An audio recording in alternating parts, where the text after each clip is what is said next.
जोहार इंगी Bapi tribe TV रिया नवा Saturday special गालोच आखड़ा रे आपे सानाम को सगुन दाराम अब बो बड़ा दड़े कान गया जे नवा नित हाबित ते जहां तिने के फिल्म इंडस्ट्री रे नवा फिल्म हेज मांग रे अब बो नेले थना जे अडिगान नोंकाना गायन को हुयुक कान थेना और अडिगान गायन रे बुन चला कान थना जे नित जहां लका अडिगान दर्शक ओना गायन नेल को चला कान थना और नोंका गे तिहिं अबो सावते मित मारांग पेड़ा जपड़ा लगी जहां दो यात्रा जगो ईश्वर सोरेन तीन अबो साथे हाँ जोपड़ा कते आजा जहाँ दामान कथा को मेना कदा ओना को लैया बिना और साथे बुन बड़ा दले कान के नित हबिते आजा जहाँ तीन एतोब खन मुचाद हबि नित हबिते जहाँ लकाना कमी होरा मेना कातया से नित हबिते जहाँ लकाना कमी का आया फिल्म इंडस्ट्री होक आया यात्रा जगत रे नोआ को सानाम कथा को तिहिं अबो बुन बड़ाया मेनखान ओना मांग रे मिटांग रहते बुन नेल लगे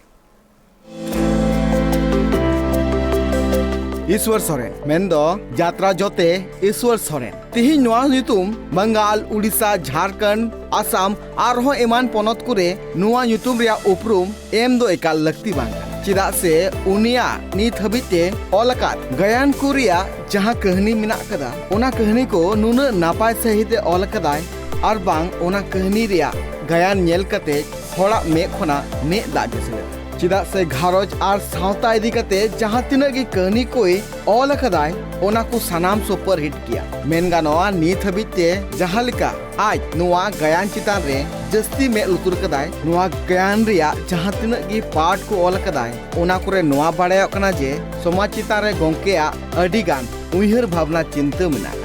1977 सेरमा रे तैयार ले आय मित लाज खती नोआ गायन नुनु की हिट लेना जहां कोते आज मित भीगार उपरुमे नाम किना इना तायम 1981 रे हेलेना हंडी एकरी इना तायम 1981 रे हेलेना मातकम रासा 1982 रे हेलेना ᱧᱩᱛᱟᱹᱛ 1982 रे आर मिटांग हेलेना ऑक्टो नोआ को आडी गान नुंकाना सुपर कौन सुपर हिट गायन अते की तिहिं यात्रा जगो ईश्वर सोरेन तिहिं यात्रा जगत रे आजा मिटांग भेगार उपरुमे तैयार कदाय ईश्वर सोरेना जन्म दो 7 अगस्त 1961 रे हुई लेना ओना दो झारखंड रिया जादूगोड़ा चेटी कोचारे उन जखन ओना दो बिहार पोनत गे तहे कना बाबा ᱧᱩᱛᱩᱢ दो लखई सोरेन और गोगो ᱧᱩᱛᱩᱢ दो बंगी सोरेन जादूगोड़ा चेटी कोचा दो ईश्वर सोरेना दो मामा ओड़ा कन और आज बाबा घरदी जबाय तहलेनते ईश्वर सोरेना जन्म हो ओंडे गे हुई लेनते ईश्वर सोरेना आज बाबा ओड़ा दो दिरोल कांचन बेड़ा रे तकुआ ओड़ा ईश्वर सोरेन तकु दो याय बहा मिना का और नुको याय बहा मुद्रे सब खन मारांगे दो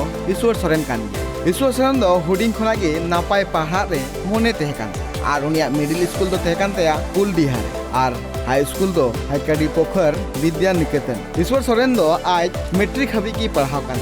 और उन जखन मैट्रिक रे वीडियो दो 11 क्लास रे हुयुक कान ईश्वर सोरेन मैट्रिक वीडियो पास के तयम सीएसएफ रे बहाली कते उनी ड्यूटी जॉइनिंग किया एना तयम ओना मुद रेगी 1982 रे उनिया बापला हुई आज एरा ᱧᱩᱛᱩᱢ दो लक्ष्मी हांसदा और उनिया नैहर दो लोवाडी रे कान इना तयम ईश्वर सोरेन ओड़ा खना ड्यूटी मा चला कान थनाय मेनखान ड्यूटी खना ओड़ा तीसे चलाय नोआ रिया उयहर भावना बाय बुझे अबुन बड़ाय दाड़िया कान गया फदा कमी दो मिटांग भेगार गया चिदा से फदा ड्यूटी रे ओड़ा खना संगी रे ते हुई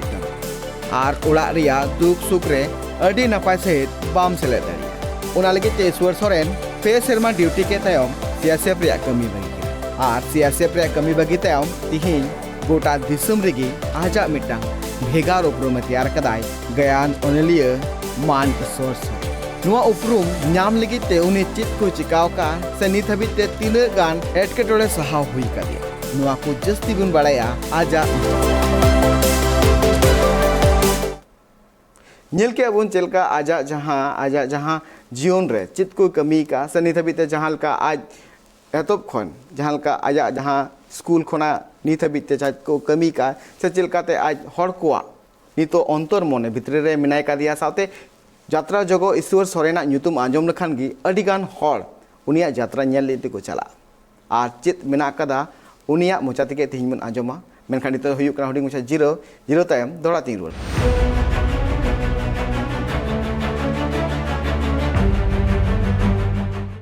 जीरो तायम आपे दोड़ाते सलाम को सगुन दाराम निदबुन आंजमा जे नित हो आबो सावते जपड़ाव कनाय यात्रा जगो ईश्वर सोरेन गोंके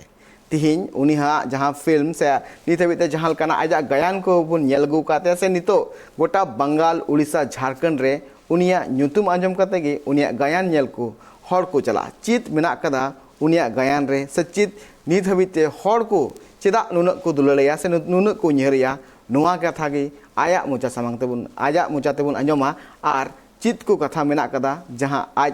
आबू को तलाते लई छनाय आजा जहाँ कमी हो रहा से आजा नित हबिते जहाँ तिना गे नोआ यात्रा जगत रे आजा जहाँ कमी हो रहा मेना कदा तिना नपाय सहित मेना कदा सावते नितो बड़ाय दड़िया कना बोन जे ओडिशा बंगाल झारखंड सानाम पोनत रेगे आजा ᱧᱩᱛᱩᱢ मेन दो आजा ᱧᱩᱛᱩᱢ तेगे आजा उपरूम मेना कदा और नित हबिते बोन बड़ाय दड़िया जे तिना गान नुंकान जहाँ लॉन्ग ड्रामा को मेना कदा उना रे मिटांग लिस्ट बुन नेल का लगे जे नित हबिते ओका ओका सुपर हिट गायन को मेना कदा नॉय बुन नेल दाड़िया कना जे नित हबिते जहाँ तिना गे गायन को मेना कदा ओना कोरिया ᱧᱩᱛᱩᱢ बुन नेल लेका जे नित हबिते नुना जहाँ गायन मेना कदा बीरबा हुयन आमगे इnye जावाय नुआ को जहाँ तिना गे यात्रा मेना कदा नित हबिते सुपर हिट यात्रा मेना कदा गायन तो नुना गान जहाँ ऑल नित हबिते ऑल कदा नित हबिते जहाँ तिना गे यात्रा मेना से गायन मेना कदा सानाम हर गे नुआ गायन को मौज नपाय सहित को नेल का चेदा से नुआ कोरिया जहाँ कहानी मेना कदा सावता चितान रे सावते समाज रे अडिगान जहाँ नित हबिते अबू बाबुन दोस्त दिए कदा उना को सानाम नुआ गायन मुद्रे आज ऑल दिए कदा सावते नुआ जहाँ तिना गे यात्रा को मेना कदा सानाम गे नितो हबिते सुपर हिट किया नित हबिते हर अड़ी को खुशी का नुआ को जहाँ तिना गे गायन मेना कदा से सानाम ठाव रे हर को नित हो अको मने भितर रे मेना कदा से नित हबिते हो सानाम गायन गे हड़ा अंतर मन कहानी को मेना तेहन इन सावते हाँ मिद घड़ी तायम गे जोपड़ाय अबुरेन तेहन पेड़ा और जोपड़ाव कते आजा जीवन चितान रे चिकाते आज तेहन नितार नापाय ठाव रे आज सेटर कनाय मेनदो यात्रा जगत ईश्वर सोरेन चिकाते नोआ ᱧᱩᱛᱩᱢ आज को ᱧᱩᱢ मेताया नोआ बखरा तो आडी आयमा सहित बुन गलमरा और इन सावते हाँ जुपड़ाय सावते बुन नेला जे नित हबिते जहाँ शॉर्ट फिल्म को मेना कातेया उना शॉर्ट फिल्म चितार रे मिद दम बुन मे लुतुरा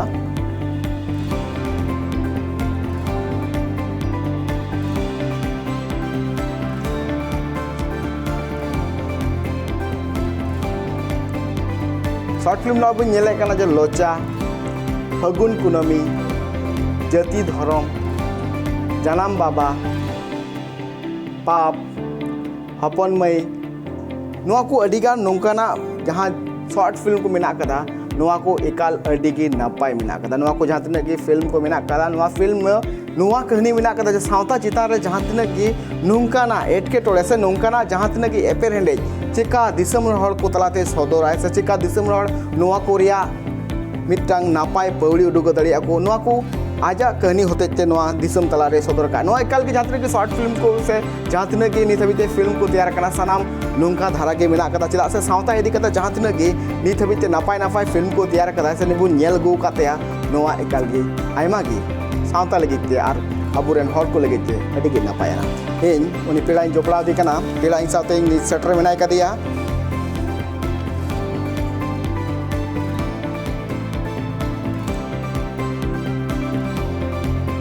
यात्रा जगत ईश्वर सोरेन गोंके ट्राइब टीवी रे नोआ सैटरडे स्पेशल गालो चखड़ा रे सगुन दाराम ट्राइब टीवी पाटा कोना जोहार गे गोंके चेलका मेना बेना है नियाली दो मुझगे गोंके नोआ जहाँ आबेना जहाँ नित हबिते जहाँ तिने आबेना निया जर्नी जहाँ मेना कदा से नित हबिते जहाँ लका आबेना जहाँ कमी हो रहा आमा जहाँ कमी हो रहा नित हबितेम कोरागु से नित गोटा वेस्ट बेंगल उड़ीसा आसाम सानाम लेकान ठाव रे ᱧᱩᱛᱩᱢ तिगी आमा जहाँ उपरूम मेना कदा ओना को बड़ा दड़िया का से नित हबिते जहाँ तिना की गायन को नेल गो का से नित हबिते जहाँ तिना गायन रे जहाँ कहानी मेना कदा नुआ सानाम होड़ा अंतर मोने रे कपाट भीतर रे नित हो मेना कदा जे गोंकेया नुंगाना जहाँ गायन को मेना कदा अडी नापाय सहित तेना जहाँ तक अलिनी बड़ाया जे नित हबिते जहाँ तिना की आपेन आबेना जहाँ उपरूम मेना कदा गोंके ओना उपरूम ते किंतु नेलोक कना जे ओंडे गोंकेया गायन मेना कदा तिंग हुयुक कना ओंडे अडिगान हर को नुआ रे जहाँ मेना कदा नुआ जहाँ जर्नी आबेना मेना का तमा गोंके नुआ तिना गान एटके टोले से इन एतोप खनिं आंजम सनाइया है एटके टोने मा अडी बढ़ती खन गे यात्रा जीवन तलिंग दो मेन गानोआ अलिंग 4-5 बছर खजागे अलिंग रस्क दो गायन जहां लिंग ऑल का नवा दो मोटामोटी 1976-77 1976-77 करे खजा उन खन दो नुना धबी हिजू रेंग उयहर मा बांग ताहे कना मेनखान बै बैते शॉर्ट ड्रामा ला को तली ताहे कना जहां लका दो अलिंग कलम डोना ऑल ते दो लहा उतर दो अखरिन हडी ओना अखरिन हडी पोर आले नवा टोठा मेंदो आले ना ब्लॉक चे आले ना झारखंड पूर्वी सिंहभूम एरिया करे दो आडी बर्ती को परिचय के लिया किंतु अलिंग ओना रे राइटर मेनते दो बाको रूम ला लिया और अलिंग गिलिंग लेट को ताहे कना जे इन दो ओनोली कनिं मेनते दो अलको ᱧᱩᱛᱩᱢᱤᱧᱟ बोतर ताहे कान तलिया नवा बोय नेल कते पसे चेत को चिकैया ओना चका अलिंग दो अलिया ᱧᱩᱛᱩᱢ दुलिं ᱧᱩᱠᱩᱞᱟ ताहे कना मेनखान नवा उना बढ़ती हिटना माने हर को बाडाय सना केत को जे ओनोलिया कोई कना उनका कते ओनोलिया को नाम के लिया ओना तायम ओनोलिया रूप एम लगिते जीव रे गोटा केते इने तायम नि ओडो किया मातकम रासा जहां मातकम रासा दो बैरी मेनते हुलिं ओडो का सेना पुथि नितुमते जे मानमी जीवन रे जतो खन मारांग आनी भूल दोष और बैरी दो आबो हांडी जे परवा कनाय नोनका के माने समाज तलारे मानमी तलारे जहां गे मिटंग लिं नेल और उयहर आयुमन गिद्रे करे खन गे जे आबो दोबन होड़ कना मानमी कना बोन चिकते बेस बोन तहना और चिकते तेज बोन लातार दी कना चिकते बोन आदो कना चिकते बोन बड़िजो कना नोना को गे लिया मोने जीव रे गुरलते आलिंग दो मिटंग ओना रेनांग पुथि ᱧᱩᱛᱩᱢ एम कते दिसम होड़ समाली सदोरया जाते को बुझतिउ दाड़े मा आबो चिकक कना चेलका कना बोन 2000 अलिंगा जीवन रे यात्रा लाइन रे दो 2000 बांग 1988 परे खन नो सेना यात्रा रे दो जागो कना और अलिनो जहां नितो लिंग चलावेआ बंगी आसड़ा नो बंगी आसड़ा दो आयवा ᱧᱩᱛᱩᱢ बंगी कना और ओना रे फुल मेने दो भारतीय आदिवासी नावा गैनहार इतुन आसड़ा नोआ ᱧᱩᱛᱩᱢ तिलिंग चलावेआ और नोडे अंत तो 20 कुड़ी गिद्रे जहां दो बाहरे कुरिन कुड़ी गिद्रे कना को जोम न्यू स्कूल रे पढ़ाव लगित अंगीभार गो काते बंगी आसड़ा दो लहा इदी कन गया एकाल झालका बन लई के एकाल सरी कथा गे और नितो मिटे जिनिस मिना कदा जे जहां तिना गे इन जखन हुडिंग इन तेकना उन ऑक्तो गी जखन बाबा तको को नेल कान तना आबेना जहां गायन को नेल गो का से को नित हो इन नित नेल का जखन इन हुडिंग इन तेकना उन गतो इन बाबा हो तारिंग रे देख कते गायन नेल इदी बड़ा कदिया अडी भाधाव इन चलाव कना नेल लगी हो और नोआ जिनिस मिना कदा जे जहां तिना गे नित हबि आमे मोलका गोंके जे नित हबि ते जहां तिना गे गायन रे आबेन बेन ऑल का तो उना सनाम गायन रे मिटंग मैसेज तेन कना जे सावता चिका चिरगलो नो मिटंग अडी मारंग आबेना कहिनी रे किछि गान नोंकाना अडी गान भाग तेन कना से अडी गान पार्ट तेन कना जे उना रे नेल नामो कना जे सावता चिरगल रे आबेन अडी बेन कुरुमुटे गोंके नोआ इदी कते आमा चिलका मेन उयहर बाबना है मेनमा सावता मिटंग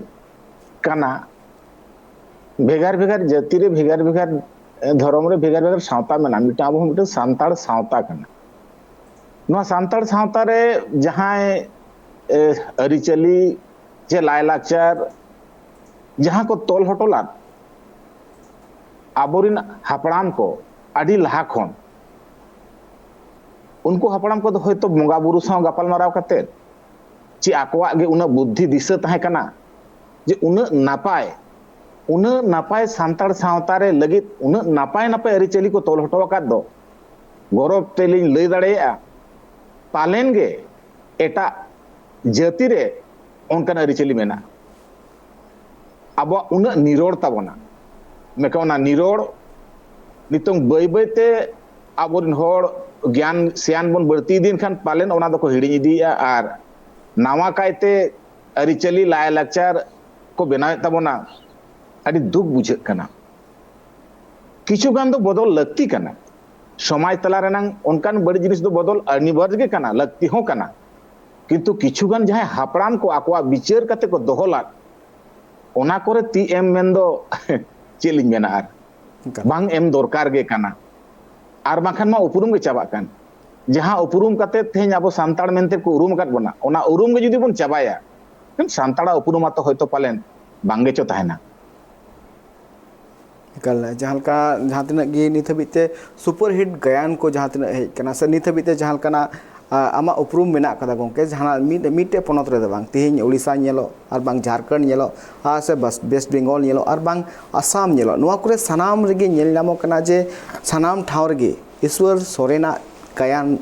ᱟᱸᱡᱚᱢ ᱞᱮᱠᱷᱟन ᱜᱮ ᱚᱸᱰᱮ ᱦᱚᱲ ᱠᱚ ᱡᱟᱨᱣᱟᱜᱼᱟ ᱱᱚᱣᱟ ᱡᱟᱦᱟᱸ ᱦᱚᱲ ᱠᱚᱣᱟᱜ ᱢᱚᱱᱮᱨᱮ ᱢᱤᱫᱴᱟᱝ ᱫᱩᱞᱟᱹᱲ ᱢᱮᱱᱟᱜ ᱠᱟᱫᱟ ᱥᱮ ᱢᱤᱫᱴᱟᱝ ᱩᱭᱦᱟᱹᱨ ᱵᱷᱟᱵᱽᱱᱟ ᱱᱚᱣᱟ ᱢᱮᱱᱟᱜᱼᱟ ᱡᱮ ᱱᱚᱣᱟ ᱜᱟᱭᱟᱱ ᱥᱩᱯᱟᱨ ᱦᱤᱴ ᱦᱩᱭᱩᱜᱼᱟ ᱟᱨ ᱥᱟᱱᱟᱢ ᱦᱚᱲ ᱦᱚᱸ ᱱᱚᱣᱟ ᱧᱮᱞ ᱫᱚ ᱟᱹᱰᱤ ᱠᱚ ᱠᱩᱥᱤᱭᱟᱜᱼᱟ ᱛᱚ ᱱᱚᱣᱟ ᱡᱟᱦᱟᱸ ᱚᱨ ᱢᱮᱱᱟᱜ ᱠᱟᱫᱟ ᱢᱤᱫᱴᱟᱝ ᱚᱱᱛᱚᱨ ᱢᱚᱱᱮ ᱠᱷᱚᱱ ᱡᱟᱦᱟᱸ ᱫᱚᱨशᱚᱠ ᱠᱚᱣᱟᱜ ᱡᱟᱦᱟᱸ ᱚᱨ ᱢᱮᱱᱟᱜ ᱠᱟᱫᱟ ᱱᱚᱣᱟ ᱨᱮ ᱪᱮᱫ ᱞᱮᱠᱟᱢ ᱩᱭᱦᱟᱹᱨ ᱵᱷᱟᱵᱽᱱᱟ ᱟᱢᱟᱜ ᱚᱞ ᱯᱩᱛᱷᱤ ᱨᱮ ᱢᱮᱱᱟᱜᱼᱟ ᱜᱚᱝᱠᱮ ᱡᱮ ᱱᱚᱝᱠᱟ ᱜᱮ ᱚᱞ ᱞᱮᱠᱷᱟᱱ ᱫᱚ ᱟᱵᱚᱨᱮᱱ ᱦᱚᱲ ᱠᱚ ᱠᱩᱥᱤᱭᱟᱜᱼᱟ ᱢᱮᱱᱛᱮ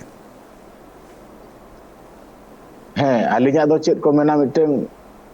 ᱨᱟᱭᱴᱟᱨ ᱢᱮᱱᱫᱚ ᱚᱱᱚᱞᱤᱭᱟᱹ ᱠᱟᱱᱟᱞᱤᱧ ᱟᱹᱰᱤ ᱢᱟᱨᱟᱝ ᱫᱚ ᱵᱟᱹᱞᱤᱧ ᱢᱚᱱᱮᱜᱼᱟ ᱛᱚᱵᱮ ᱦᱚᱸ ᱟᱹᱞᱤᱧᱟᱜ ᱢᱚᱱᱮᱨᱮ ᱡᱟᱦᱟᱸ ᱜᱩᱰᱜᱩᱰᱟᱹᱜ ᱠᱟᱱ ᱚᱱᱟᱜᱮ ᱯᱩᱛᱷᱤ ᱨᱮ ᱚᱞ ᱠᱟᱛᱮᱫ ᱟᱵᱚᱨᱮᱱ ᱦᱚᱲ ᱛᱟᱞᱟᱨᱮ ᱥᱚᱫᱚᱨ ᱢᱮᱱᱫᱚ ᱟᱹᱨᱥᱤ ᱞᱮᱠᱟ ᱟᱹᱨᱥᱤ ᱫᱚ ᱪᱮᱦᱨᱟ ᱜᱮ ᱩᱫᱩᱜᱟᱭ ᱟᱢᱟᱜ ᱪᱮᱦᱨᱟ ᱚᱠᱟ ᱞᱮᱠᱟᱱ ᱛᱟᱢᱟ ᱧᱮᱞᱚᱜ ᱢᱮ ᱟᱹᱨᱥᱤ ᱨূᱯ ᱛᱮ ᱟᱹᱞᱤᱧ ᱫᱚᱞᱤᱧ ᱠᱟᱹᱢᱤ ᱠᱟᱱᱟ ᱡᱮ ᱟᱵᱚ ᱥᱟᱶᱛᱟ ᱨᱮᱱᱟᱝ ᱪᱮᱫ ᱪᱮᱫ ᱵᱟᱹᱲᱤᱡᱚᱜ ᱠᱟᱱᱟ ᱥᱮ ᱪᱮᱫ ᱪᱮᱫ ᱪᱤᱠᱟᱹᱜ ᱠᱟᱱᱟ ᱱᱚᱣᱟ ᱠᱚ ᱱᱚᱝᱠᱟ ᱞᱮᱠᱷᱟᱱ ᱵᱮᱥᱚᱜᱚᱜᱼᱟ ᱤᱱᱟᱹᱜ ᱜᱮ ᱩᱫᱩᱜ ᱨᱮᱱᱟᱜ ᱛᱟᱹᱞᱤᱧ ᱟᱹᱞᱤᱧ ᱫᱚ ᱩᱭᱦᱟᱹᱨ ᱢᱮᱱᱟᱜᱼᱟ ᱚᱱᱠᱟ ᱢᱟ ᱪᱮᱫ ᱞᱤᱧ ᱢᱮᱱᱟ ᱢᱚᱱᱮ ᱡᱤᱣᱤ ᱨᱮ ᱡᱟᱦᱟᱸ ᱥᱟᱶᱛᱟ ᱤᱫᱤ ᱠᱟᱛᱮ ᱡᱟᱦᱟᱸ ᱨᱚᱸᱫᱚᱱ ᱟᱨ ᱫᱚᱨᱚᱫ ᱢᱮᱱᱟᱜ ᱱᱚᱣᱟ ᱫᱚ ᱟᱹᱰᱤ ᱵᱟᱹᱲᱛᱤ ᱜᱮᱛᱟᱞᱤᱧ ᱢᱮᱱᱟᱜᱼᱟ ᱟᱨ ᱡᱟᱦᱟᱸ ᱞᱤᱧ ᱩᱫᱩᱜᱮᱫ ᱡᱟᱦᱟᱸ ᱞᱤᱧ ᱥᱚᱫᱚᱨᱮᱫ ᱱᱚᱣᱟ ᱠᱚ ᱤᱫᱤ ᱠᱟᱛᱮᱫ ᱦᱚᱸ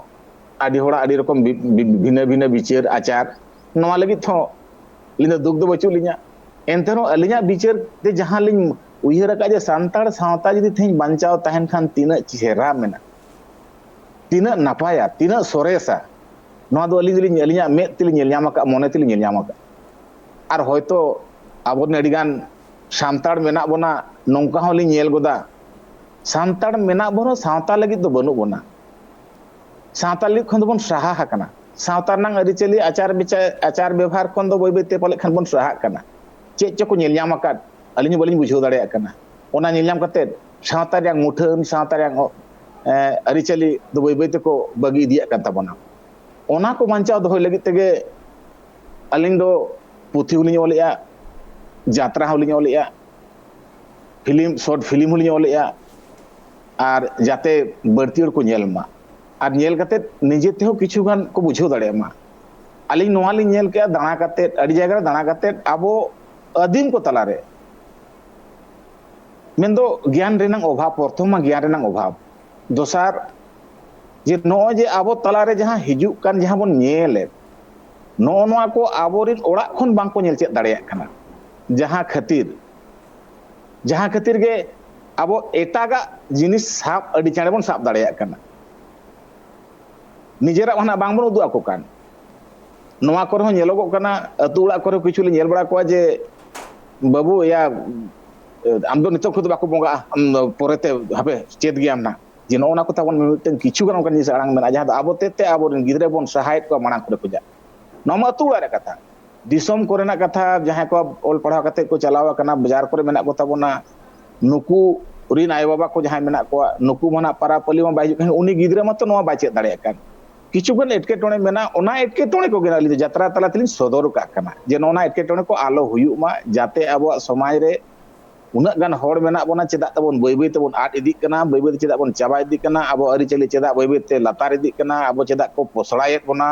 एकमात्र गना पोसड़ा आबो बन कमो कना और नोवा रे जहां अलिया आय उमनते नेल तेली नेल जे आबो दो को हटिनेत बोना आबो दो को भेगारेत बोना आबो दो को आदेत बोना नोवा रह को छुटु कान तबना नोवा को गेली सदर जे आदो मा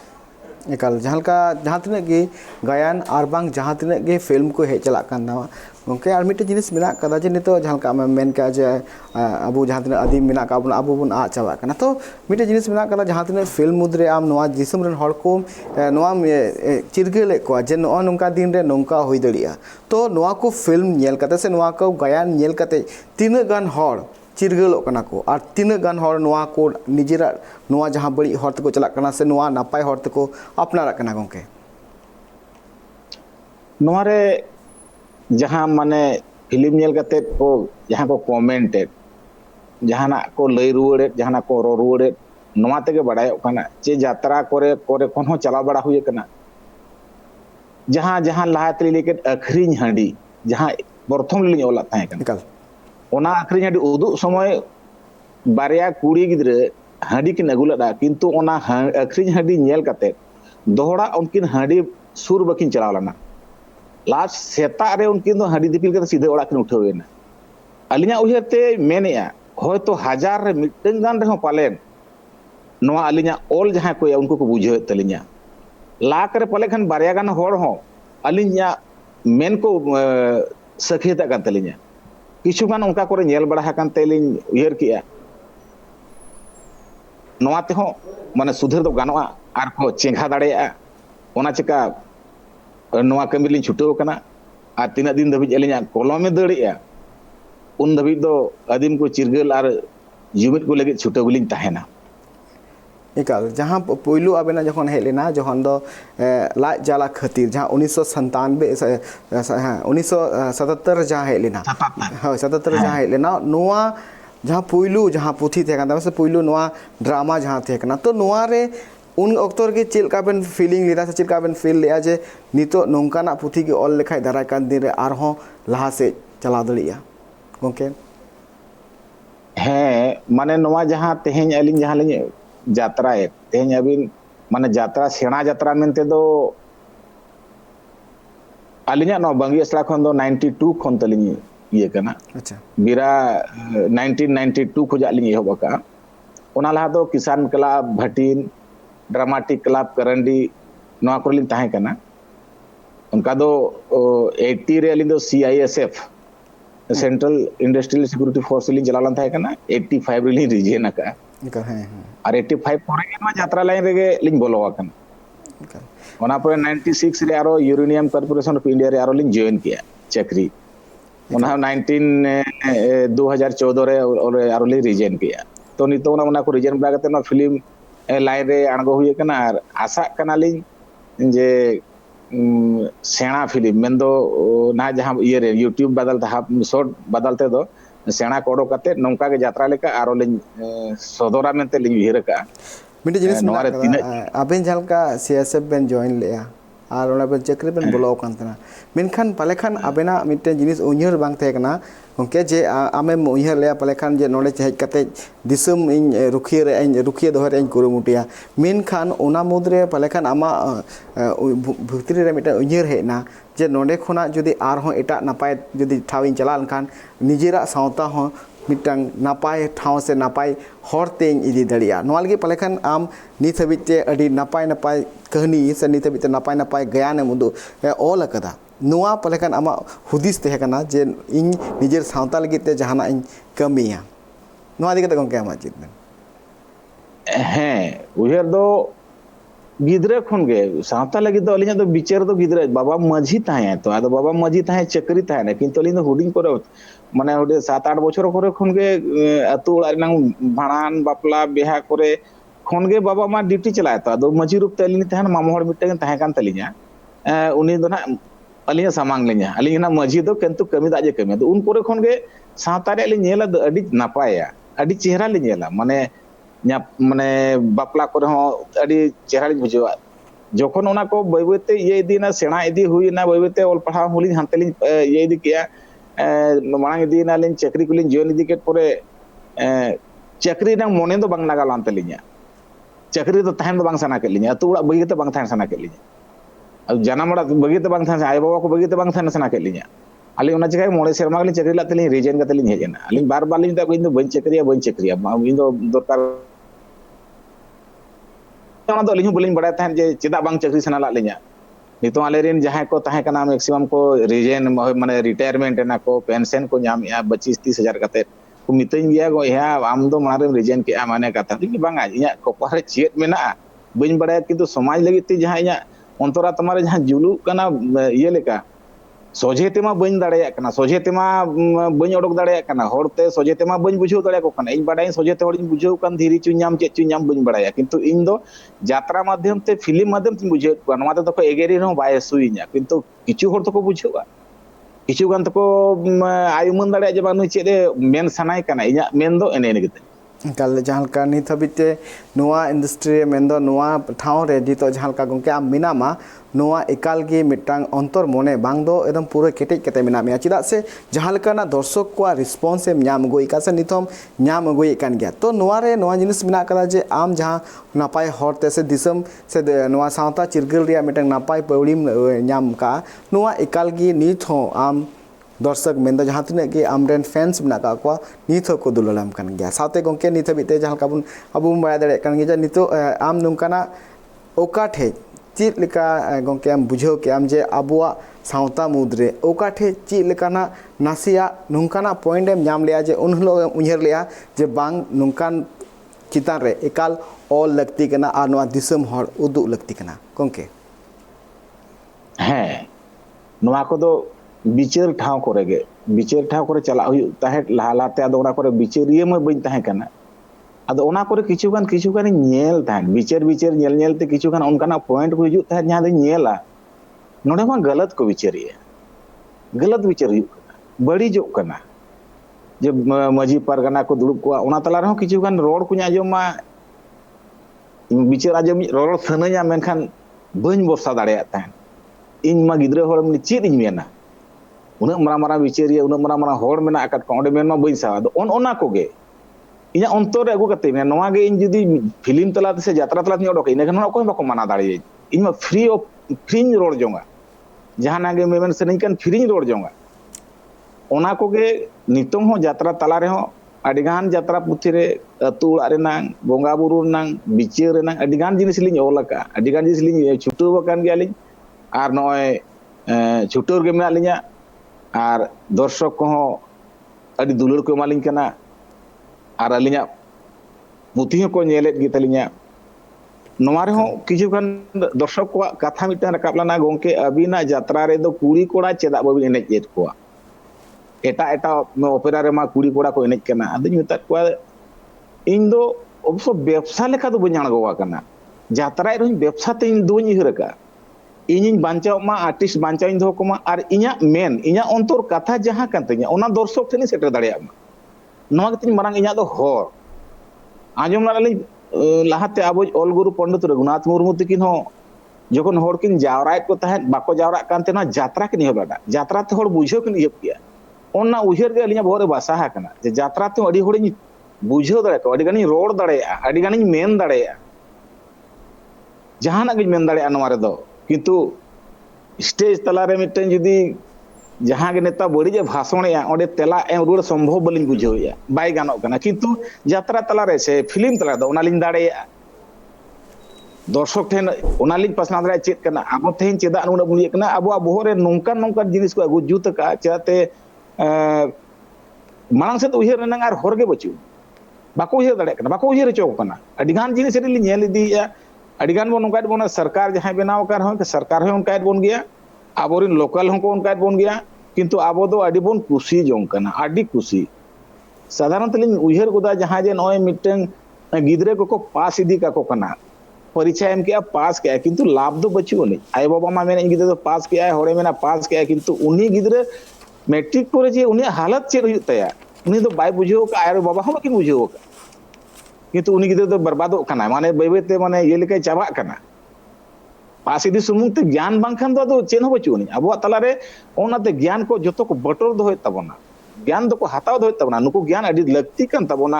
अब समाज लगित और मांग से लगित और अब माने ᱧᱟᱢ लगित ते ना ज्ञान एमो अडी गान बनु को तबना जुदी मेना को रे हो जहां को उनकान बुद्धिजीवी होड़ मेना को ज्ञानी होड़ मेना को उनको उनकान जिनिस बांको कोरावेदा इदी कते गे अलिन दुलिन छुटव कना जे कम से कम पासे मित सारे मित होड़ गान रहो पसे कथा को दाड़ेया नोआ के तले अलिया लेताड़ मेना एकाल एकाल गंके जहाँ का आमेम लई के गोंके नित आमा जहां कमी होरा नित लेतारेम दोहो का एकाल के नोआ लगती कान गया जहां तिना गे समाज रेन दरदिए मेना का को नुकु अड़ी जस्ती में जहां को उद्देश्य मेना तको जे नोंका लेखान समाज रे नसे हर को चिरगल दड़िया से को समाज चिरगल दड़िया नोआ इदी कते अड़ी मरांग मरांग नित हो अबो करेन अगुवन को मेना का को सावते आम हो नित जहां का राइटर लेकाते मेनामा सावता सुसु सावता लेका सावता सुसुरी लेकाते कमी कान गया नोआ मिटें अड़ी नापाय पॉइंट काना गोंके मिटे कथाኝ कुली मिया जे आम मा नुन नापाय नापाय नितो कहानी को मोले काना गायन को मोले काना से फिल्म को हम ओले कान गया तो नोआ मुद्रे मेना का जे आम नित हबिते आमरेन गुरु दो नित हबिते ओकोय कानाय उना आले दर्शक बड़ाय सनाई को गुरु दो जात्रा ओल दो इंदो इन तगिन एहब लादा किंतु जात्रा ओल रेनांग तरीका मेन दो जात्रा ओल रेनांग स्टाइल जहां काना उना दो भोगला सोरेन उनी कटी तरह हिंस ले nya nongka dara ko ola ar ini director men do Arjun Tudu alinya inya jiwa re do miteng writer ar yere do nikin Bhogla Soren ar Arjun Tudu tikin ge inya noa jatra jogot rin guru mente duñ mone akat kina ar kin tahena noa jog yere ge निकाल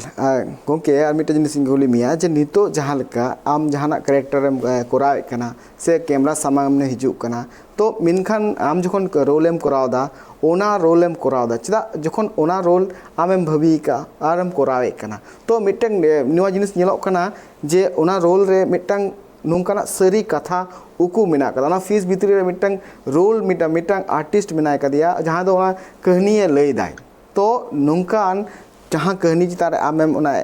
acting कना से उनाम लई camera सामने रे हम लई कना से लई चुईदाम तो नोआ रे नेलो कना जे नितो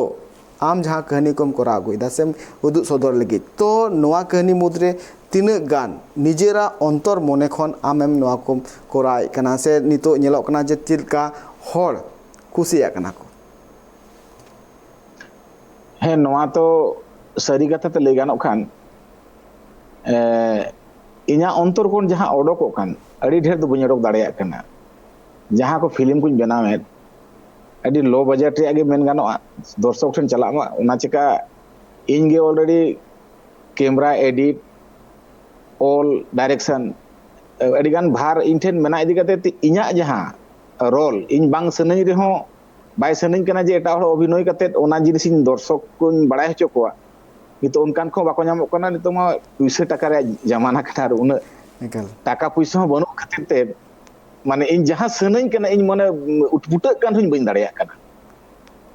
gitu noka side khon goro hor ho bañ nyam dareya ko kana jaha ko goroñ kan ko nang palen in mena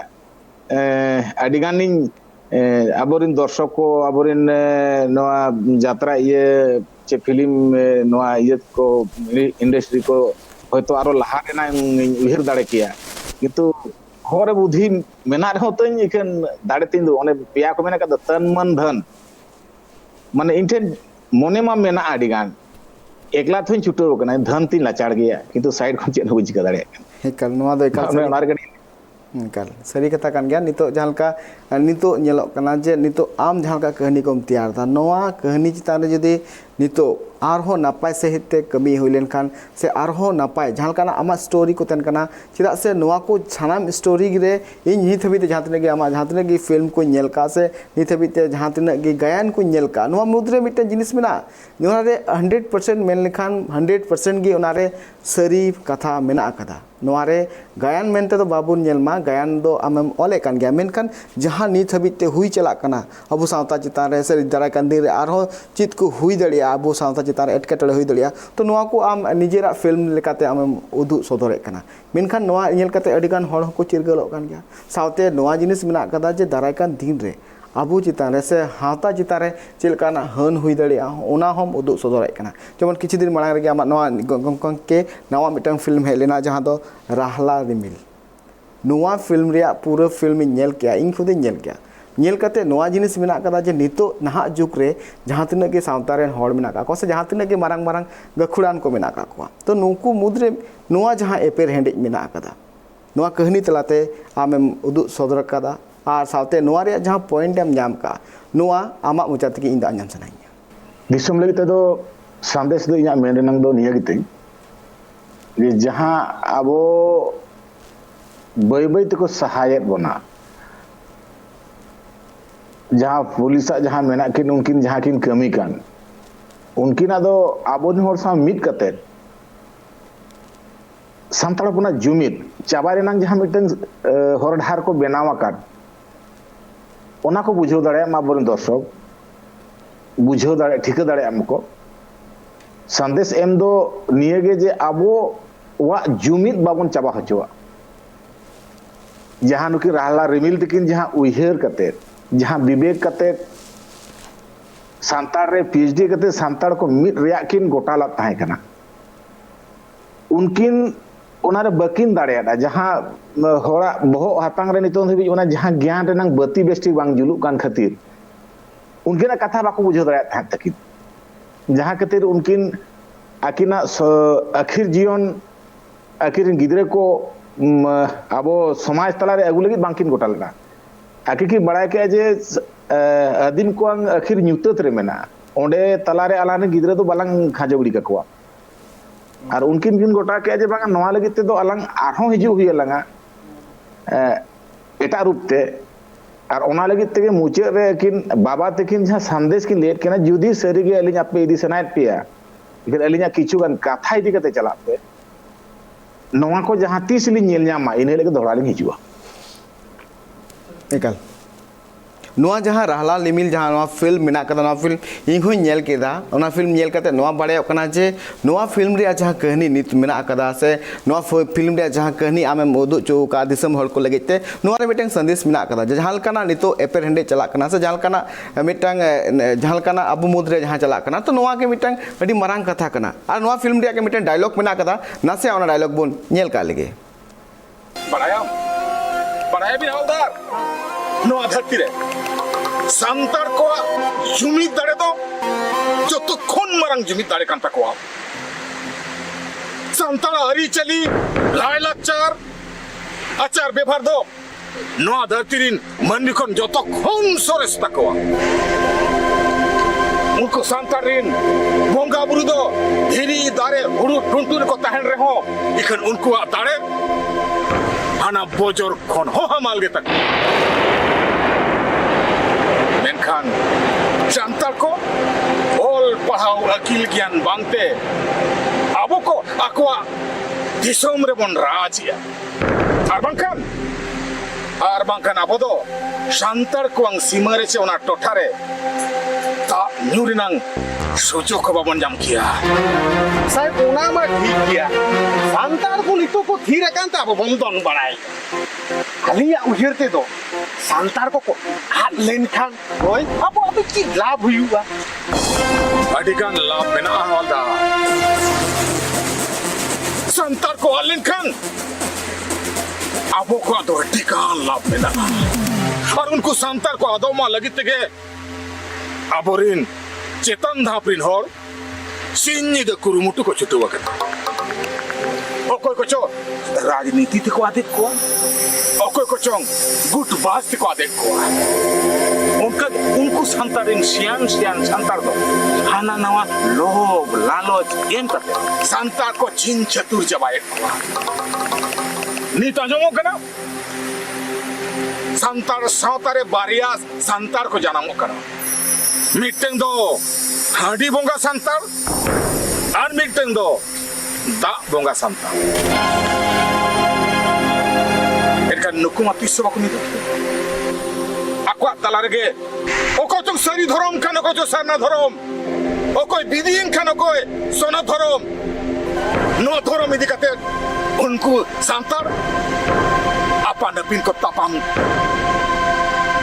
ar akorin pargana akorin buddhiji hor onaria ako ge ko kami kana noare abo Allah bui kana lab luku santar na pisu ba ko bidu dia ar unku anu ko midu ma lagi aborin hor do akorin hor ठेकेदार बेनाव kate unku talare ko an ko ba ako kami kana और जहाँ तीस को भेगा लेना उइहर का में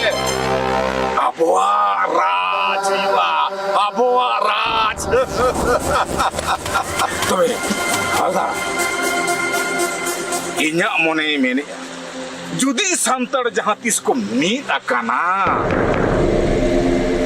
एनकान आबो को दो आको टोठारे ताहन रेनांग सुयोग गंके नोआ जहाँ फिल्म रे डायलॉग मेना कदा नोआ डायलॉग रे जहाँ नितो हुयुक कना दिसुम रे जहाँ लकाना चितर नेल ᱧᱟᱢᱚᱜ कना हासे नुंकाना एपेर हेंडे जहाँ नेल ᱧᱟᱢᱚᱜ कना नुंका नोआ फिल्म होते ते जहाँ आमा नोआ डायलॉग कान तमा गंके अडी नापाय चिदा से नोआ जहाँ जहाँ आम कथाम लय चु का से नोआ डायलॉग दो एक्चुअली रियल लाइफ चितार हो अडी गान फोकस कनाय नुंकाना गे एपेर हेंडे नेल ᱧᱟᱢᱚᱜ कना नितार सावता मुद्रे गंके निता नोआ गलमरा दो तंगेर के थेना निसो हुयुक ना हुडिंग जीरो जीरो तान दोड़ा तीन रोड कना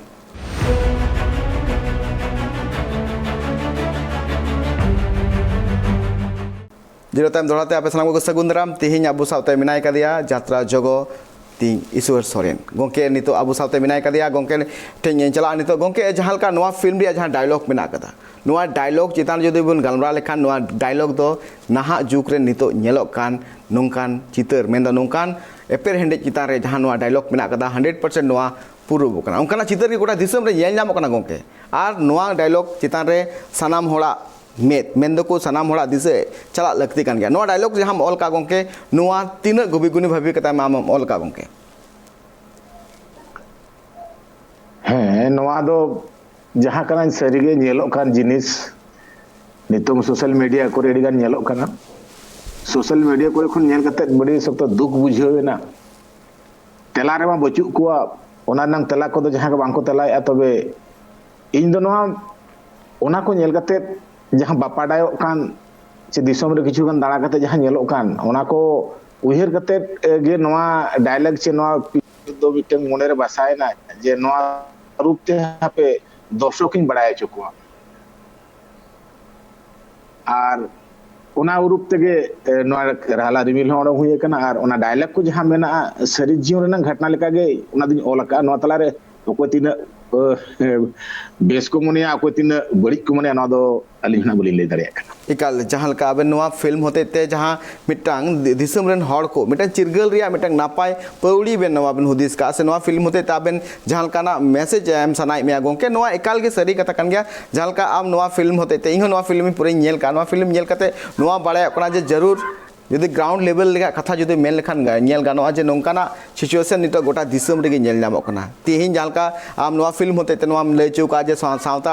जहाँ तिना गे जुमिद दाड़े दो सब खन मारांग दाड़े कना मेनखान नोआ दाड़े नोआ जुमिद नित हो सिदाय खन आंजम हिजु कना नोआ बांग नेल ᱧᱟᱢᱚᱜ कना नोआ होते ते गंके आमा चित उहियार नोआ जहाँ फिल्म रे मेन का जे नितो नेल ᱧᱟᱢᱚᱜ कना जे जुमिद दाड़े जहाँ सावता मुद रे जहाँ जुमिद दाड़े मेना कदा ओना सिदाय खन मेन हिजु कना मेनखान जुमिदो रे ग्राउंड लेवल रे दो बांग नेल ᱧᱟᱢᱚᱜ कना गंके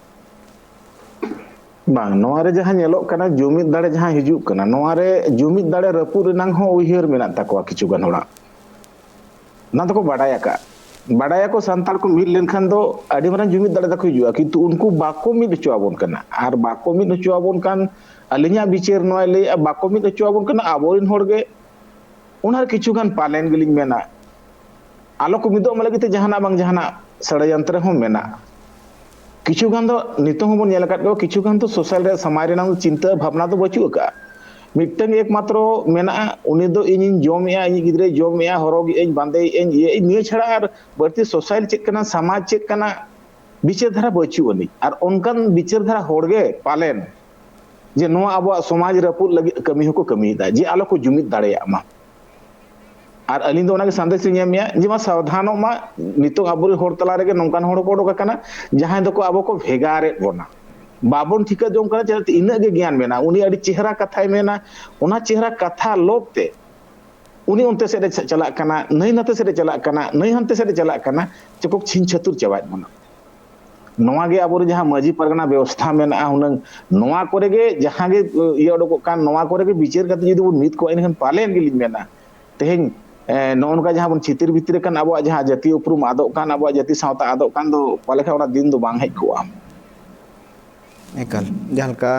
आम जहाँ का गंके जहाँ फिल्म माध्यम ते दिसम रेन हर चिरगर लगी ते मिटंग नापाय पौड़ीम हुदिस का साउते नितो जहाँ नेलोक कना जे फिल्म रिया नोआ जहाँ तिना गे कहनी को हिजुक कना से आम नित हबीते जहाँ तिना गे गायन सपड़ाव का तहन से नित हबीते जहाँ तिना गे फिल्म को हिजुक कान तमा नोआ को चितान रे नोआ जिनिस मेना कदा सनाम फिल्म गे नेल दा जे साउता चिरगल रिया मिटंग नापाय पौड़ी आम कोरावे कान गया मेनखान नोआ फिल्म माध्यम ते हो अडिगान हर नोआ मैसेज उनको ठे चला कना आर नोआ नेल कते एकाल चिरगल लगती कना जे दाराय कान दिन रे जाते नोंकाना हन अलु हुयु मा साउता चितान रे नोआ चितान रे एकाल मांग रे गे चिरगल लगती कान गया गोंके इन मिटे कथा कुली मिया जे नितो जहाँ संथाली फिल्म इंडस्ट्री रे आपे नुना दिन खय नोआ इंडस्ट्री रे मेना कापया रेहे खो नोआ पे राकाब गो का नित हबिते तो नोआ जहाँ जर्नी मेना कदा नोआ रे आरहो चित नापाय नापाय चेंजेस हुई लगती कना चित बदल लगती कना से दाराय कान दिन रे आरहो नोआ इंडस्ट्री आरहो डेवलप हुआ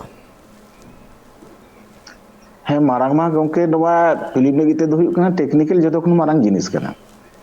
टेक्निकल लाइन नापाय लेन खान गे नापायोआ और नोआरे आबोरिन बाडाय होर जहाँ को मेना को आड़ी आयमा मेना को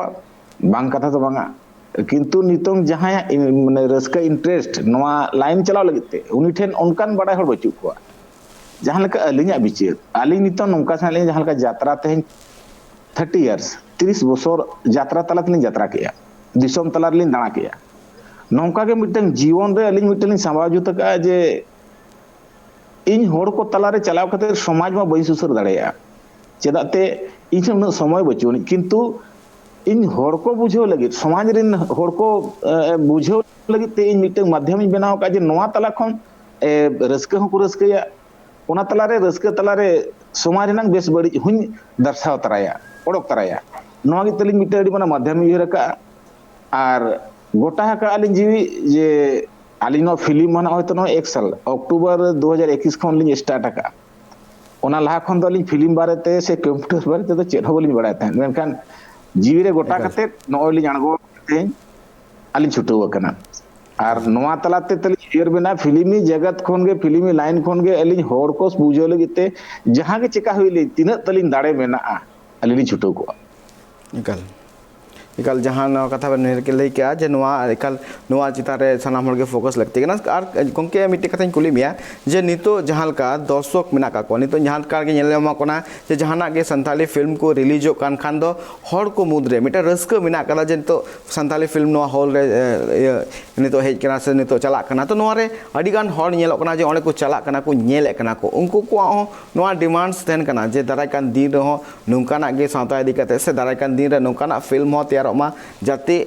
नितो नेलो कना जे इंडस्ट्री हो अडी ग्रो आ मेन दो इंडस्ट्री रे अडी उतनो कमी हुआ साथे गोंके आर मिटे जिनिस कुली मिया जे नितो जहां तिना फिल्म को तैयार कना मेन दो जहां तिना नितो बन नेल खान दो एटा इंडस्ट्री जेमन साउथ इंडिया इंडस्ट्री मिन जखन साउथ फिल्म रे मिटंग न्युतुम हो ना नापाय साथ बाको बडाय कान थना मेनखान नितो जहां का नेलो कना से साउथ फिल्म इंडस्ट्री हो लाहा से चला हिजु कना तो नोआ रिया मेन कारण दो चेक कना इन गोकलिन दोयदा जे चेत दर्शक ठेन के नोआ मेना कदा जे जहां तिना के फिल्म दो कना सनाम दर्शक के चलाव कते नेल लगती कना नोआ दिकते गोंके आमा चित मेन नोआ दिकते मेन दो कना दर्शक जहां को कुसिया मेन दो नितोंग जहां के फिल्म को ओडो को कान दर्शक चितार मिटंग होड़ा भावना मेना मिटंग उइहेर मेना अबवा तलारे नितोंग जहां का यात्रा चे फिल्म मिटंग उइहेर अडी होड़ा मेना जे जॉय का जहां मिटंग को जितकर को दो मने राजनीति को जहां लेका हुयु कना जे फारना पार्टी बेसा नुई पार्टी बेसा चेत आको निजेरा मोने चितार नि बेसे मोने कया यात्रा जगत रे नोंका गे किछुगान होड़ दो मेना को प्रोड्यूसर जहां मेना को या राइटर जहां मेना को या जहां एक्टर जहां मेना को नुई एक्टर से नुई राइटर से नुई प्रोड्यूसर दो बेस पिक्चर ओडोका नुई राइटर दो नोंका ना ओडोका नुई राइटर दो नोंका ना मिटे नोआर हो होड़ अडिगान को बाछाव न्यामाका ओना बाछाव न्याम कते होड़ा मिटंग रुझान मिटंग जहां मेना तकवा जहां मिटंग रस्का मेना तकवा उनको उनते धरा को हेला जतो को नेल रे हो जतो को कोराव रे हो किंतु किछुगान आर्टिस्ट चितार हो अबोरिन हीरो हीरोइन को चितार हो मिटे गरज ताको तहेना राइटर चितार हो गरज तहेना मिटे प्रोड्यूसर चितार हो गरज तहेना नोआ गरज इदी कते के फिल्म को नेलिया जहां का साउथ इंडियन रे कथा खाना नुको मिटे उनकान जिनिस को ओडो के जहां दो होड़ा मनोरंजन हो मिटे रकाब कना साउते ओना तला रे आको जहां मिटे स्पीड ली जहां कमी कान ताको टेक्निकल जहां कमी कना ओना अडी बेस मेना ओना इदी कते ते होड़ा रुझान अडी बढती मेना abuak santar iere teknikal rena kichu gan kom mena ona idi kate te na rujhan do mena ge takwa ente rehon Ekal. teknikal judi abo unku lika bun dare ai nekhan do taka dorkar joto khon mara jis kana abo then abuak industry re unkan producer nitong bachu ko jahan de berti taka ko khorcha dare Ekal, jangan kau gongke am main lay kia je noa ekal noa citan re jahan tinaga producer ko hilak ti kana gongke ar mite jenis bina kata je nito film abu jahan nito santali film industry re ho noa nongkana jahan amak noa rahla nimil jahan film bina kata to noa kani ho adi ki marang mate adi ki importance sa nite दर्शक को लेके जहां दर्शक को नित को कोई कना को जे चेदा आयमा गान दर्शक को नोआ फिल्म माध्यम तो को बड़ाई दड़िया जे नोआ फिल्म नितो बुन नेल लेकन जे दिसम रे जहां काना नितो कथा रपाचा आर बांग जहां काना एटके टोले जहां काना नेल जामो कना तो नोआ को रे हो नोरे खन की फिल्म को नेल होते ताको को चेद दड़िया जे दारे कान दिन रे नोंकाना एटके टोले आलु हुमा से नोंकाना लाहा कोन के उनको को मिटे सेना दड़िया को जे नोआ फिल्म माध्यम ते नोआ पड़ी मा एका लाहा कान गया आर नेल को नेल कान गया मेनखान गोंके मिटे जिनिस बिना जे नितो नाहा जुग रे नेलोक कना जे नितो हो अडी गान टोठा रे फिल्म रे जहां नेलोक कना जे सेरिंग को अडी नापाय नापाय चेहरा अडो कना आर नेल कते नोआ गानोक कना जे किछि दिन बार पे दिन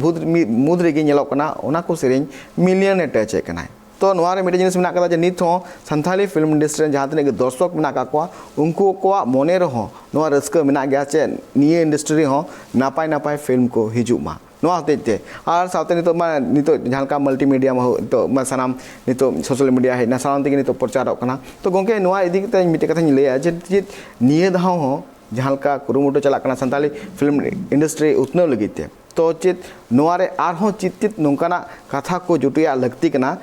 नोआ कोते लहाय लगिते इंडस्ट्री लहाय लगिते जतखन कथा मा लगती कना ओने नाली मेगा टेक्निकल अडी मारंग मोस्ट कना लगतिया कना दोसार कथा नेरे खन इन गली मेना जे आबुआ उपरुम तलाते हो अडी मारंग जिनिस कना माने जहां लेका साउथ इंडियन को फिल्म को नेला काट गया उनको आको कल्चर जहां कन तापा ओना दड़ी चैनल बाको बगी कावडा ओना थोड़ी मारंग मिट फैक्ट कना निजेरा कल्चर अलिया जहां लका लिन मेना अडिगान पिक्चर हो ओडोकेना अडिगान को ओडोके अलिन खन आडा बेस फिल्म को ओडोकना कि तो अलिन जहां लिन ओडोके चेद इदी कते ना दर्शक को कुसिया कारण तो दर्शक गिलिन साखा कोआ उना दोलिन बोलिन बुझो दाय कना चेद इदी कते तबे अलिन लिन आयमना पालेन गे अलिन ठेन जहां मेना कहानी मेना आचे अलिन कल्चर तारे हरो बांदे जहां मेना तलिया नेल नोआ इदी कते पाले खान को नेले तलिया हड़ा पतियो मेना भरोसा मेना नोआ फिल्म बन नेल लेखान अब मिधते एंगा हपन दुड़ुब पानते कते बन नेल लेखान हो बड़ी बनु अनि नोकान हो पाले खान मेना ओना इदी कते गे तेहेन दर्शक बर्ती को कुसियली कना दर्शक बर्ती को नेले तलिया बिन नोआ फिल्म जगत रे हुयन या तो यात्रा जगत रे हुयन नोआ दो दर्शक ली सरहा को जे ओका रूप ते को नेले लिया ओका रूप को कुसियली कना दो आको ठेन गिलिन अड़ा का कना एकाल गोंके जहां का आमेम लई का जे नोंकाना एकाल लगती कान गया गोंके नितो जहां का नेलो कना जे हिंदी फिल्म रे जहां मार्केटिंग मेना कदा ओना बई बई ते मुचेदो कना मेनखान संताली फिल्म इंडस्ट्री रे मार्केटिंग नित हो ओंडा ठाव रे मेना कदा नित हो जहां नापाय फिल्म हे लेनखान हर निजेरा कमी बगी कते ओना फिल्म को नेल लगी को चला कना ओना हो रेला ते को चला कना गोंके तो नोआ मुद रे नेल लगती बांग कना से धराय कान दिन रे संताली फिल्म इंडस्ट्री रे हो या फिल्म हो ओटीटी प्लेटफॉर्म रे हिजु लगती कना से नहा जुग रे जहां तने की कोड़ा को मेना का जुवन जुवन कोड़ा को मेना का नवा नवा फिल्म को बनावे कना तो नोआ फिल्म रे जहां कहानी तेन कना नोआ रे तिना गान आमेम बुझ दड़े कना जे नापाय तैयारो कना गोंके हे जहां तिना के नितों ओडोक कान फिल्म अब संताड़ी रे जहां तिना अलिन पाटा खन नेल के जतो के नापाय अदो ओने किछु गान अब कमिया मेना कटी टेक्निकल लाइन रे कमी को मेना अलिया हो कमिया मेना कहानी को जहां को लई होचो का जहां गान को बनाव का तबन आबोरिन प्रोड्यूसर को चे राइटर को जहां कॉल करते को सामांगा का नबो तला रे सनाम को नापाय गया नापाय गलिन मोने का जहां तिना अलिया नेल हुई कना आर उनका राइटर उनका ये को खन दो अलिन वास्तव जतो गलिन नेल आर नोआ गे उहर तलिन मेना जे नोआ तलाते मिटंग संदेश लेकार तिलिन मेना जहां तिना राइटर को मेना को ताबोन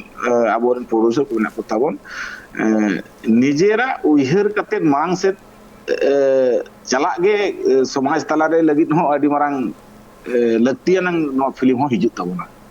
जुदी पालेन लिन मेना जुदी नोंका धरा फिल्म को ओडको आ जुदी अडी बर्ती बन नेकेटा चेडी बर्ती ये बन एमा एडल्ट बन एमा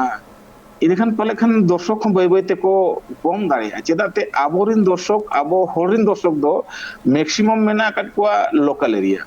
टाउनशिप रे दो उनको दर्शक को कुसिया जे दो ठीक गया उनको दो किंतु लोकल रे दो लाजाव मिटन जिनिस आबो तला रे मेना आय बाबा बोया मिसी तला आबो जे मिटन लाजाव लापाजाव रोड व्यवहार जहां मिटन तबन मेना लिमिट रे उना जदी परस पालन गिलिन मेना नवा हो बाय बाय ते उनकाना को दो बाय बाय ते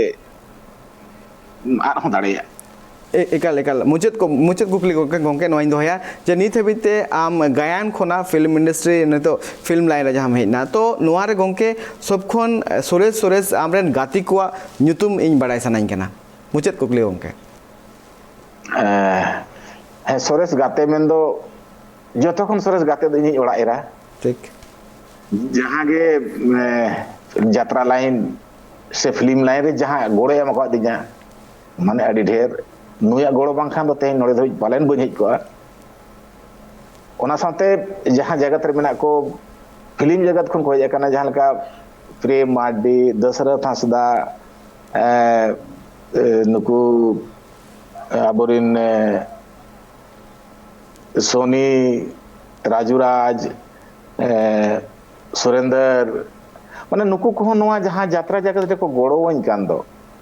नोआ दो अडी गिलिन सरहाव को अलिन पाटा खन ओना साथे जो अलिन जतो खन सेना गाते तलिन दो दर्शक नुकु दर्शक उन मारा गाते कान तलिन को नुकु गाते जुदी अलिन सा नंका को ताहेना एनखान दो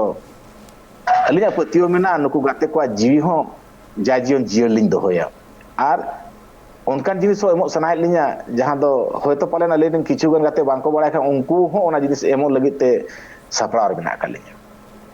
ओके ओके अड़ी अड़ी सराहाव अड़ी अड़ी नापाय दामान कथा को अबे में लई किया और तीन नोआ स्पेशल गालोच अखड़ा रे जोपड़ा लगिते और निजेरा दामान कथा को लई लगिते अड़ी अड़ी सराहाव ट्राइब टीवी पास्टा कोना गंके जोहार जोहार नेल के अबुन तिहिन अबु साव मारांग पेड़ा जोपड़ाव कान थेना जहां दो यात्रा जगो ईश्वर सोरेन गंके और तिहिन निते बिदे जहां बाय दाड़े कना जे 1977 खना जहां नोआ लाइन रे आयते मिनाय कदिया और नित हबिते हर को माने द आजा कहानी होते ते आजा जहां तिना गे आजा अंतर मोने रे कथा होते ते जहां दिसम रेन हर से सावता रेन हर चिरगल रे मिटंग नापाय पेवड़ी लहाव काय नोआ एकाल के आर हो गेले बिली को मा तबे एनखान तिहिन नोडे गिन थुकुमिया आर हो ट्राइब टीवी रे एटा कमेरा नेल लगी तेन पे ट्राइब टीवी मानखान सालाम को के जोहार।